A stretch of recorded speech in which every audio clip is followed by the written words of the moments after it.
Падение во время боевого задания. В Пентагоне признали потерю. Санкции снимают, казна агрессора уже пополняется, но удары прилетают с неожиданных сторон.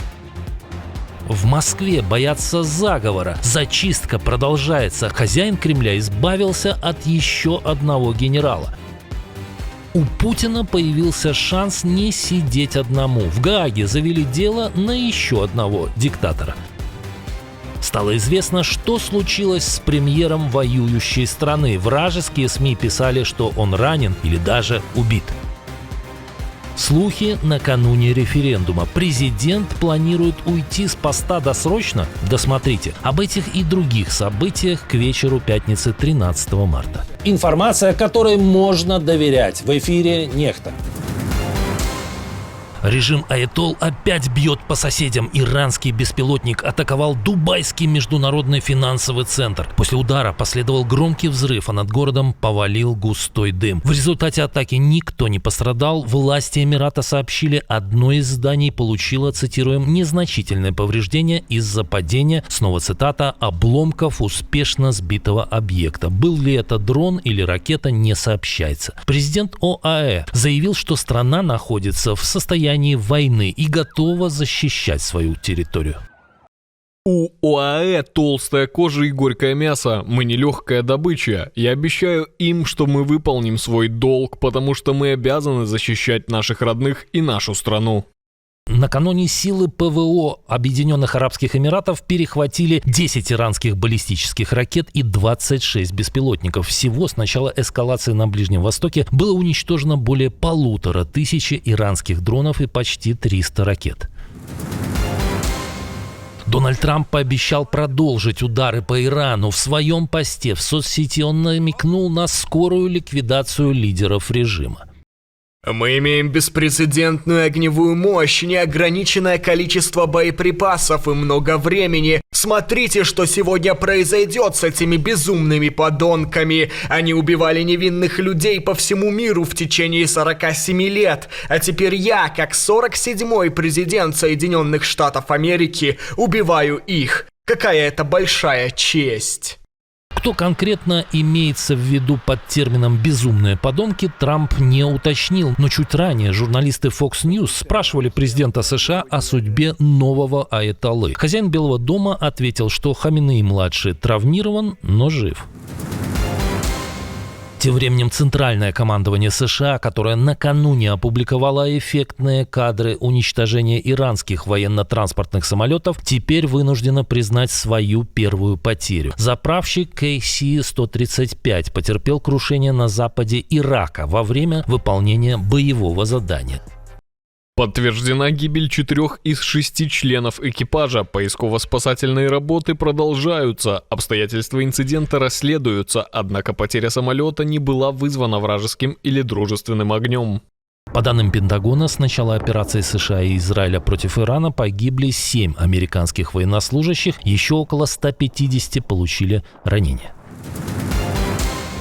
Тем временем вооруженные силы режима, похоже, решили настроить против себя максимальное число стран. Теперь они нанесли удар по военной базе Франции в соседнем Ираке. Погиб 1 солдат, еще несколько ранены, сообщил президент Франции Эммануэль Макрон. Удар по базе, где расположены курдские силы Пешмерга и французская пехота, был нанесен дронами камикадзе. Ранее в том же районе была атакована итальянская военная база. Там обошлось без жертв, так как солдаты успели укрыться в убежищах. В начале недели иранские дроны ударили по расположению немецких военнослужащих в Иордании.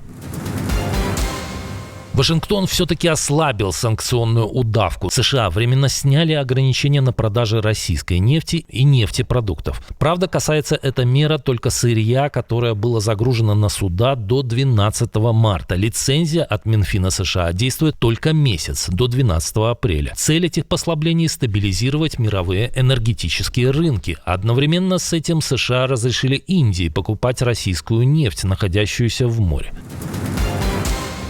Европейские партнеры критически реагируют на эти действия Вашингтона.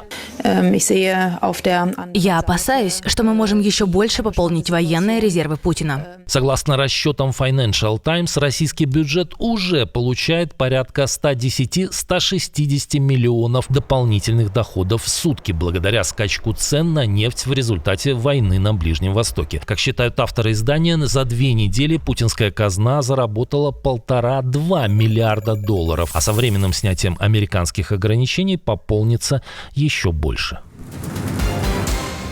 Правда, есть факторы, которые эти доходы снижают. Швеция 2-й раз за неделю задержала танкер, который может быть связан с российским теневым флотом. Речь идет о Sea Owl One. Береговая охрана подозревает, что судно, находящееся в санкционном списке, не принадлежит ни одному государству, а флаг Коморских островов использует нелегально. Министр гражданской защиты Швеции Карл Оскар Болин подчеркнул, что теневой флот представляет серьезную угрозу безопасности и экологии. Такие танкеры обычно старые и без страховки и играют ключевую роль в российской экономике, поддерживая войну против Украины. На прошлой неделе Швеция захватила шедший в Петербург сухогруз «Каффа».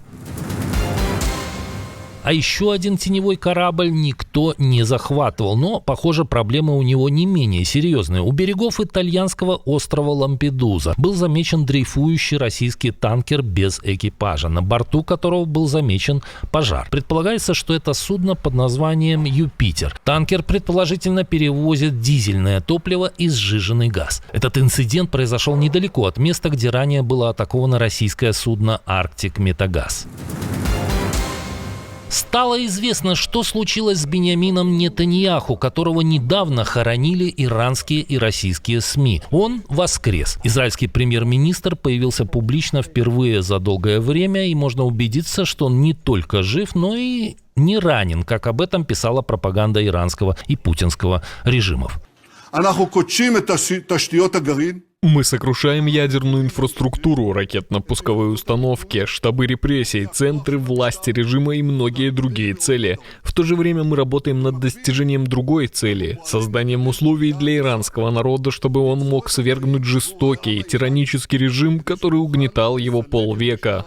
Нетаньяху с гордостью напомнил, что Цахал ликвидировал предыдущего аятоллу, а его сына назвал марионеткой корпуса стражей исламской революции. Премьер-министр прямо намекнул на возможную ликвидацию Маджтаба Хаминеи и лидера Хезболлы, но деталей раскрывать не стал.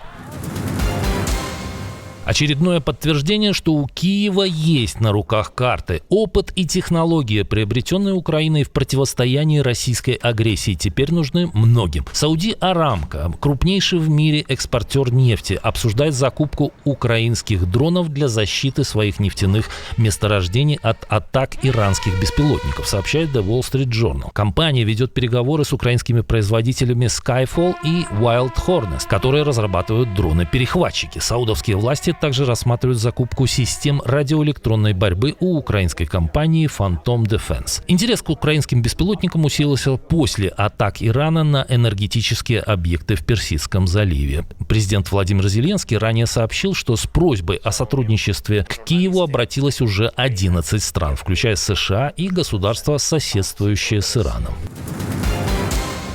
В Кремле опасаются заговора. Такие выводы можно сделать из следующей новости. В российских верхах продолжается зачистка. Людей бывшего министра обороны Сергея Шойгу убирают теперь не только из Министерства обороны, но и из Совета Безопасности. Владимир Путин уволил генерала Павла Коновальчика с должности помощника секретаря этой структуры. Коновальчик, который был членом команды секретаря Совбеза Сергея Шойгу и ранее возглавлял войска информационных операций в Минобороны, перешел в аппарат Совбеза в 2024 году. Его увольнение стало частью масштабной чистки в окружении Шойгу, в ходе которой множество ключевых фигур, связанных с экс-министром, были лишены должностей или обвинены в преступлениях. Совсем недавно, 5 марта, был задержан бывший первый замглавы Минобороны Руслан Саликов. Ранее уголовные дела были заведены на других бывших заместителей Шойгу. Как думаете, когда придут за Сергеем Кожугетовичем? Гаага ждет не только Путина. Международный уголовный суд завел дело на еще одного диктатора. МУС начал расследование преступлений против человечности, совершенных режимом Лукашенко. Прокуроры суда основываются на обращении Литвы, которая просила расследовать масштабные репрессии белорусских властей по отношению к своим согражданам. Существуют также разумные основания полагать, что эти преступления были совершены в рамках широкомасштабного и систематического нападения на мирное население, учитывая их большой масштаб, число жертв и организованный характер действий. Бюро пришло к выводу, что предполагаемые преступления, совершенные властями, поощрялись или одобрялись высшими эшелонами власти.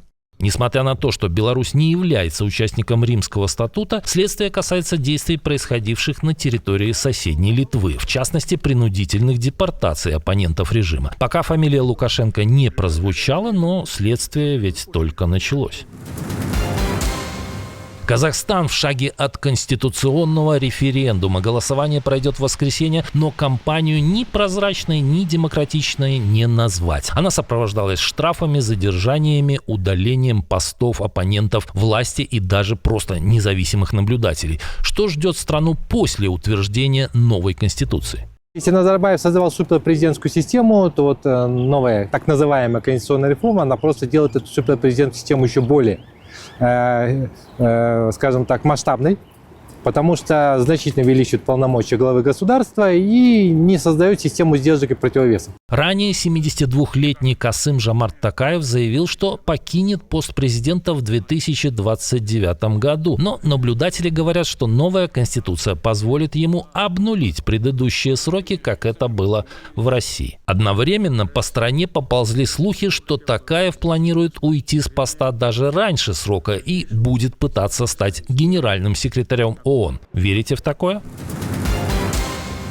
Барышня, соедините меня с Мишустиным. Связь в Кремле снова выглядит как 100 лет назад. Как сообщил ТАСС Дмитрий Песков, верхушка российской власти перешла на стационарные телефоны. Все это является следствием длительных перебоев с интернетом в Москве. Из-за них и депутаты Думы стали ближе к народу. Как сообщил Михаил Делягин, теперь в так называемом парламенте не работает ни мобильный интернет, ни думский Wi-Fi. Правда, радости в посте известного борца с Западом по поводу отключения зловредной мировой паутины почему-то не наблюдалось. Интересно, а что теперь делать с новеньким оранжевым айфоном пресс-секретарю Кремля? Может, использовать вместо табакерки? Как Иран планирует ударить по одному из городов США? Как диктатор наградил министра, нашедшего нефть там, где ее не должно было быть? Как заработать $9 миллиардов в воюющей стране? И какой неприятный сюрприз сделал России Казахстан? Об этом мы рассказывали в прошлом выпуске. Посмотрите, если не видели. Увидимся уже утром.